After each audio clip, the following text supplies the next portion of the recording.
బాగున్నన్ని రోజులు నా అంత వాణ్ణి నేనని ఇలా చేతి మీద చెయ్యేసుకు తిరిగాడు. ఏదో చిన్న ఆపద వచ్చింది అంతే. ఇక మళ్ళీ ఆయన ఎక్కడ కనపట్టలేదు. ఏమండి ఎందుకు కనపట్టలేదు అంటే, చిన్న ఆపద వచ్చిందండి తట్టుకోలేకపోయాడు జీవితంలో. అంటే లక్ష్మీ కటాక్షం లేదు. మీరు బాగా జ్ఞాపకం పెట్టుకోండి. కాల్చిన తరువాత శోభ కలిగినట్టు కష్టం వచ్చిన తరువాత నిలదొక్కుకు నిలబడగలిగిన శక్తి ఎవరికి వస్తుంది అంటే, ఆ తల్లి యొక్క అనుగ్రహం ఎవరికి ఉందో వారికి వస్తుంది. అందుకే లక్ష్మీ కటాక్షము అన్న మాటకు అర్థం కేవలము డబ్బు అని మీరు అనుకొనరాదు. అందుకే తల్లి లోకములనన్నిటినీ చూస్తుంది అన్న మాటకు అర్థం అది. కాబట్టి ఆపదలందు ధైర్యగుణ మంచిత సంపదలందు దాల్మియున్, విశేషమైన ఐశ్వర్యం కలిగిందనుకోండి, ఐశ్వర్యానికి ఉండేటటువంటి దోషం ఏమిటి అంటే అహంకారాన్ని కల్పిస్తుంది. కానీ ఎవరి యందు లక్ష్మీ కటాక్షమున్నది అని చెప్పవలసి ఉంటుంది అంటే, ఎంత ఐశ్వర్యం ఉన్నదో అంత గుర్తు పెట్టుకుని, ఎంత పేదవాళ్ళు కానివ్వండి, బంధు బంధు బంధు బంధు ఎక్కడో ఎప్పుడో బంధువులు, ఒకప్పుడు వాళ్ళు పేదవాళ్లే కానీ ఇప్పుడు మహదైశ్వర్యవంతులు, కానీ వాళ్ళని చూసి తెలియనట్టు వెళ్ళిపోరు. పేరు పెట్టి పిలిచి, ఇంటికి పిలిచి అన్నం పెట్టి పక్కకి తీసుకెళ్ళి చాటుగా డబ్బిచ్చి నేను ఇచ్చానని తెలియక్కర్లేదు, జీవితంలో వృద్ధిలోకి రా అని చెప్పిందో తల్లి. ఆవిడది లక్ష్మీ కటాక్షం. ఆ ఇల్లు ఆ స్థితికి వెళ్ళింది అంటే ఆమె ఆ ఇంటి లక్ష్మి. ఆవిడ వలన ఆ ఇల్లు అంత హిచ్చిల్లింది. అది లక్ష్మీ కటాక్షం. అందుకే ఇంటి ఇల్లాల్ని బట్టి ఐశ్వర్యం ఉంటుంది. కాబట్టి ఆపదలందు ధైర్యగుణ మంచిత సంపదలందు దాల్మియున్. డబ్బున్నప్పుడు అహంకారం వచ్చేసింది అనుకోండి, ఆ అహంకారం ఏం చేస్తుందంటే ఎప్పుడో ఒక భగవద్భక్తుణ్ణి కూడా నిరసించే గుణానికి వెళ్ళిపోతుంది. అదే పతనానికి కారణం అవుతుంది. అటువంటి సౌశీల్యం ఉన్నటువంటి వాళ్ళు ఇంట్లో ఉన్నారనుకోండి, వాళ్ళు ఉన్న కారణం చేత ఆ ఇంటి ఐశ్వర్యము భ్రంశము కాదు. అందుకే అది లక్ష్మి నిజానికి. అంచిత సంపదలందు దాల్మియున్ భూపసభాంతరాళమున పుష్కళ వాక్చతురత్వము. ఆయన ఎన్నో చదువుకున్నాడు. ఆయన ఏం చదువుకోనివాడు కాడు, ఎన్నో చదువుకున్నాడు, ఎన్నో తెలిసైంది. కానీ కొంతమంది చూడండి పాపం తెలియని వారు కాదు, ఎన్నో తెలుసు. పుస్తకం వ్రాస్తే ఆ పుస్తకం చదువుతుంటే అబ్బా ఏమి దర్శనం చేశారు రామహానుభావుడు, ఒక్క శ్లోకాన్ని ఎంత గొప్పగా అన్వయం చేశారు ఆయన అనిపిస్తుంది. ఆయన్ని వచ్చి సభలో మాట్లాడమన్నారనుకోండి, సభలోకి వచ్చి కూర్చుంటే ఒక్క విషయం జ్ఞాపకానికి రాదు. కొందరికి ఎంతో విషయ పరిజ్ఞానం ఉంటుంది, సభలో రంజకత్వం ఉండదు, అందంగా ప్రతిపాదించగలిగినటువంటి శక్తి ఉండదు. అంత మాత్రం చేత వాళ్ళు రచయితలు కాకుండా పోరు. కాలమునందు వాళ్ళ పేరు ఎప్పటికీ నిలబడుతుంది. కానీ వాళ్ళకి లక్ష్మీ కటాక్షం ఎలా ఉంది అంటే గ్రంథకర్తగా ఉంటుంది తప్ప ఒక ఉపన్యాసకుడిగా, ఒక ప్రవచనం చేసిన వాడిగా సమాన స్థాయిలో ఆ కీర్తి ఉండదు. అంత మాత్రం చేత వాళ్ళు తక్కువ వాళ్ళన్న మాట అనడానికి వీల్లేదు. నిజానికి ప్రవచనం చేసిన వాడికన్నా కూడా వాళ్ళు చాలా చాలా గొప్పవాళ్ళు. పోతన గారు ప్రవచనాలు చేసి ఉండకపోవచ్చు, అంత మాత్రం చేత పోతన గారు ప్రవచనం చేసిన వాడికన్నా తక్కువ అని మీరు నిర్ధారించగలరా? కాదు. పోతన గారి పేరు చెప్పుకొని, పోతన గారు చెప్పిన పద్యాలు చెప్పుకొని బిరుదులు పొందిన వాళ్ళు ఉన్నారు. పోతన గారి పేరు చెప్పి ఉపన్యాసం చెప్పి ఎంత బాగా చెప్పారండి అనిపించుకున్న వాళ్ళు ఉన్నారు. అది వాడిది కాదు, వండినవారు పోతన గారు, ఆయన యజమాని, వీడు వడ్డించినవాడు. అయినప్పుడు ఆయనే గొప్పవారు. ఆయనది ఆ లక్ష్మీ కటాక్షం, చెప్పుకున్నవాడిది ఈ లక్ష్మీ కటాక్షం. కానీ సభలోకి వచ్చాక జ్ఞాపకం రాలేదనుకోండి, సభలోకి వచ్చాడు, కూర్చున్నాడు, ఏమీ జ్ఞాపకం రావట్లేదు, ఒక్క శ్లోకం గుర్తు రావట్లేదు, పద్యం గుర్తు రావట్లేదు, ఎందుకు వచ్చాడో గుర్తు రావట్లేదు, ఏం చెప్పాలో గుర్తు రావట్లేదు. అప్పుడు ఎలా ఉంటుంది ఆయన పరిస్థితి అంటే లక్ష్మీ కటాక్షం లేదని గుర్తు. భూపసభాంతరాళమున పుష్కళ వాక్చతురత్వము ఆజిబహాపటు శక్తియును. ఓ యుద్ధానికి వెళ్ళాడనుకోండి, బాహువుల యందు పటుత్వం ఉండాలి. యుద్ధంలో ధైర్యంగా దూసుకుపోయి యుద్ధం చేయగలగాలి.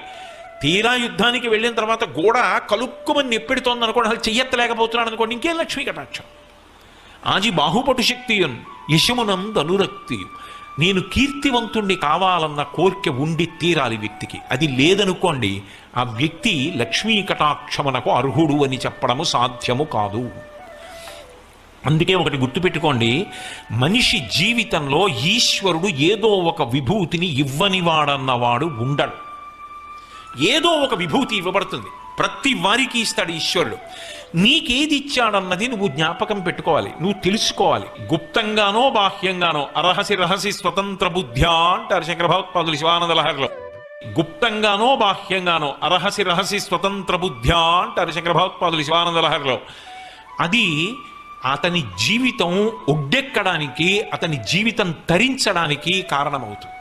ఎందరో పెద్దలు ఉన్నారు. డొక్కా సీతమ్మ గారని మా తూర్పుగోదావరి జిల్లాలో ఉండేవారు మహాతల్లి. ఆవిడ ఇంటికొచ్చిన వాళ్ళకి అన్నం పెట్టడానికి అందవేసిన చెయ్యి, అంత ప్రేమతో అంత ఆర్తితో అన్నం పెట్టేది. అటువంటి తల్లి శరీరం విడిచిపెట్టిన రోజున ఆకాశంలో జ్యోతి రూపంలో వెడుతుంటే ఇద్దరు మహావిద్వాంసులు అగ్రహారంలో కూర్చుని మాట్లాడుకుంటున్నారు అమలాపురం దగ్గర.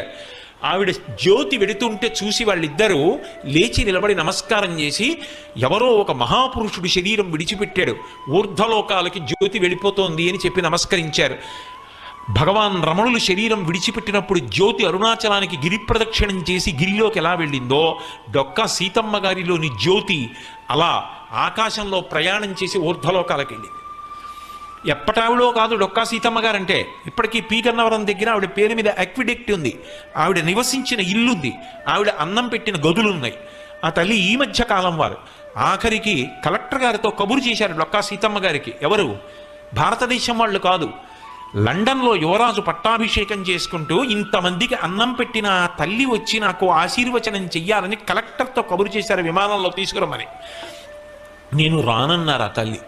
రానంటే ఆవిడ చిత్రపటం గీయించి పంపించమని డొక్కా సీతమ్మ గారి చిత్రపటాన్ని పక్కన పెట్టుకుని ఆవిడ పాదాలకు నమస్కారం చేసి వైస్రాయిగా పట్టాభిషేకం పొందాడు. అది ఈ దేశ ఔన్నత్యం. దానం చేసి అన్నదానం చేసి డొక్కా సీతమ్మ గారు ఆ స్థాయిని పొందారు. తరించడానికి కారణం కాలా? ఒక గృహస్థుగా ఆఖరికి అమ్మ అన్నం తినేసి వచ్చామమ్మా, కడుపు నిండుగా ఉంది తల్లి, ఒక్కసారి మిమ్మల్ని చూడ్డానికి వచ్చామంటే ఆవిడ ఏం చేసేవారు ఒకటి తెలుసా? చెయ్యి చాపరా అని వచ్చిన వాళ్ళందరికీ కాస్త చింతకాయ పచ్చడి వేసి నాకమని మంచినీళ్ళు ఇచ్చేవారు. ఆవిడ చేత్తో చేసిన చింతకాయ పచ్చడి అంత రుచిగా ఉండేది తప్ప పెట్టకుండా పంపించేవారు కాదు. ఇంటికి వస్తే ఏదో ఒకటి పెట్టి పంపించాలి. ఆవిడ ఆర్తి చివరికి ఏమైందంటే ఐశ్వర్యం అంతా అయిపోయింది, ఏమీ లేదు. భర్త గారు బాధపడ్డాడు. ఎందుకు బాధపడతారు? మనం చేసేది మంచి పని పరమేశ్వరుడు చేయిస్తాడన్నారు. పొలం దున్నుతుంటే బిందెలు దొరికాయి, బిందెల్లో బంగారపు కణికలు దొరికి ఆవిడ చేసిన అన్నదానం కొనసాగింది. ఈశ్వరుడు కాపాడలా? కాబట్టి విభూతి ఇవ్వబడని వాడు లోకంలో ఉండడు. నువ్వు గుర్తించాలంతే. దాని పీక నొక్కేస్తే ఈశ్వరుడు ఏం చేస్తాడు? ఇచ్చాడు, దాన్ని నేను తెలుసుకోను, దానితో నాకు సంబంధం లేదు, నాకు దాచుకోవడం ఒక్కటే నాకు కావాలి, నాకు తరించే మార్గం అక్కర్లేదంటే ఆయన ఏం చేస్తాడు? మనలో నిజంగా అనుకుంటే ప్రతిరోజు వచ్చి గుడి తుడుద్దామంటే తుడవడం కష్టమైన వాళ్ళం ఎంతమంది ఉంటాం? వారానికి ఒక్కసారి గుడిలో బట్టలు తీసుకెళ్ళి ఉతికి ఆరేసి పట్టుకొచ్చి ఇస్తామంటే కష్టమైపోయిన వాళ్ళం ఎంతమంది ఉంటాం? అది కష్టమా? లేకపోతే ప్రతిరోజు కనీసం వారానికి నేను ఒక్క చిన్న పద్యం నేర్చుకుంటాను అంటే వారానికి ఒక్క పద్యం నేర్చుకోవడం అంత కష్టమా? వారానికి ఒక్క పాదం నేర్చుకుంటాను. పోతన గారి పద్యాల్లో ఒక్క పాదాన్ని నేర్చుకుంటాను వారానికి. చిత్తశుద్ధితో ప్రయత్నిస్తే అంత కష్టమా? 108 తక్కువ కాకుండా గాయత్రి విడిచిపెట్టకుండా చేస్తాను. కష్టమా? బొట్టు పెట్టుకోవడం మానను, అంత కష్టమా? కానీ అని వదిలేసిన వాడికి అన్నీ వదిలేయచ్చు.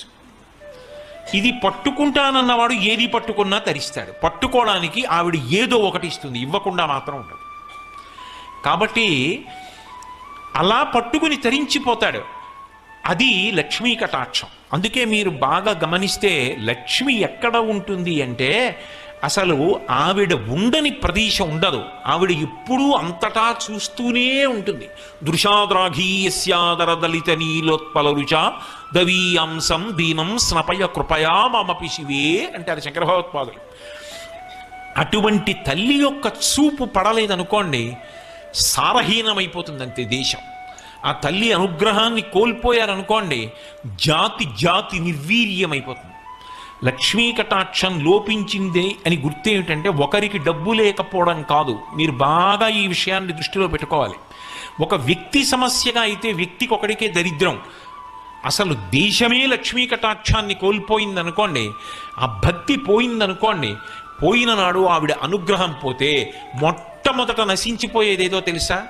ఉత్సాహం నశించిపోతుంది, జడత్వం వస్తుంది. అందుకే జడత్వాన్ని ఎవరు తీసేస్తారు అంటే మళ్ళీ అమ్మవారే తీస్తారు. మీరు లోకంలో జడత్వాన్ని తీయగలిగిన వాళ్ళు ఇద్దరినే చెప్తారు. ఒకటి అమ్మవారు, 2 స్వామి హనుమ. అందుకే మీరు చూడండి, బుద్ధిర్ యశో బలం ధైర్యం నిర్భయత్వం అరోగత అజాడ్యం వాక్పటుత్వంచ హనుమత్ స్మరణాద్ లభేత్.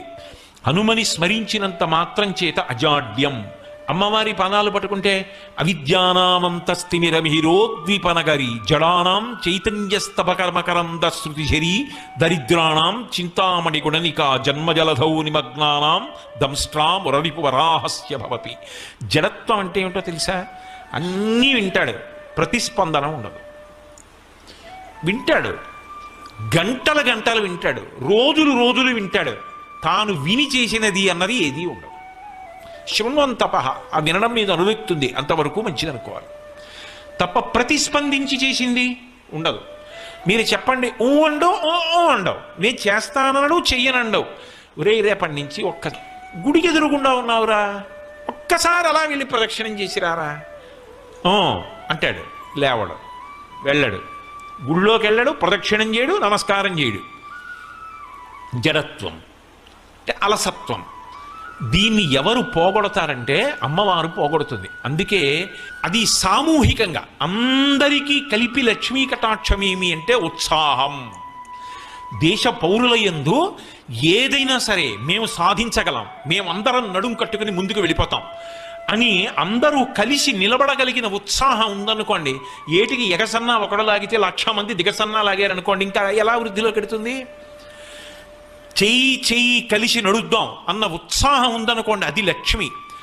లక్ష్మీ కటాక్షం తరిగిపోతోందని గుర్తేమిటో తెలుసా? అసలు ఏ ఉత్సాహం లేకుండా జడత్వంతో ఉండిపోతే లక్ష్మీ కటాక్షం లుప్తమైపోతోంది అని గుర్తు. అందుకే మీరు కొంచెం జాగ్రత్తగా గమనించండి. ఎప్పుడైనా పౌరాణిక వాంగ్మయాన్ని మీరు పరిశీలిస్తే లక్ష్మీ కటాక్షము తొలగిపోయినది అనడానికి కొన్ని సూచనలు చెప్తారు. ఇదిగో లక్ష్మి లేదిప్పుడు, లక్ష్మి ఎందుకు వెళ్ళిపోతుందో చెప్తారు, లక్ష్మి మళ్ళీ ఎలా వచ్చిందో చెప్తారు, లక్ష్మి ఏ కారణం చేత వెళ్ళిపోతే ఆ స్థితి ఎలా ఉంటుందో చెప్తారు. ఇవి ఎందుకో తెలుసా? పురాణం వేదానికి భూతద్దం. నీ జీవితాన్ని నువ్వు గమనించుకో జాగ్రత్తగాని. ఇంద్రుడు అంటేనే మనకేం గుర్తొస్తుంది? స్వర్గలోకాధిపతి. ఆయన అనుభవించినటువంటి ఐశ్వర్యం ఉండదు, అంతటి ఐశ్వర్యం అయింది. ఆ ఐశ్వర్యం ఎవరిచ్చారు ఆయనకి? అమ్మవారిచ్చింది. శంకర భగవత్పాదులు కనకధారా స్తోత్రం చేస్తూ విశ్వామరేంద్రపద విభ్రమదాన దక్షం ఆనందహేతురధికం మురవిద్విషోపి ఈశన్ నిషీదతు మయీక్షణమీక్షణార్థ ఇందీవరోదర సహోదరమిందిరాయా అన్నారు. విశ్వామరేంద్ర పద విభ్రమదాన దక్షం ఆనందహేతురధికం మురవిద్విషోపి ఈశన్ నిషీదతు మయీక్షణమీక్షణార్థ. దేవేంద్రుడంతటి వాడికి ఇంద్ర పదవిలో కూర్చోగలిగినటువంటి స్థితిని, అంతటి ఐశ్వర్యాన్ని ఎవరిచ్చారు అంటే ఆ తల్లి తన చూపుల చేత అనుగ్రహించింది. దేవేంద్రుడంతటి వాడికి ఇంద్ర పదవిలో కూర్చోగలిగినటువంటి స్థితిని, అంతటి ఐశ్వర్యాన్ని ఎవరిచ్చారు అంటే ఆ తల్లి తన చూపుల చేత అనుగ్రహించింది. అటువంటి చూపు కలిగిన తల్లి మయీక్షణమీక్షణార్థ, నా వంక కూడా ఒక్కసారి చూడమ్మా అని అడిగారు శంకర భగవత్పాదులు. తమ కొరకు కాదు, బ్రహ్మచారి పేద బ్రాహ్మణి కోసం అడిగారు. ఆ తల్లి అనుగ్రహ కటాక్షం కలిగింది ఇంద్రుడు ఐశ్వర్యాన్ని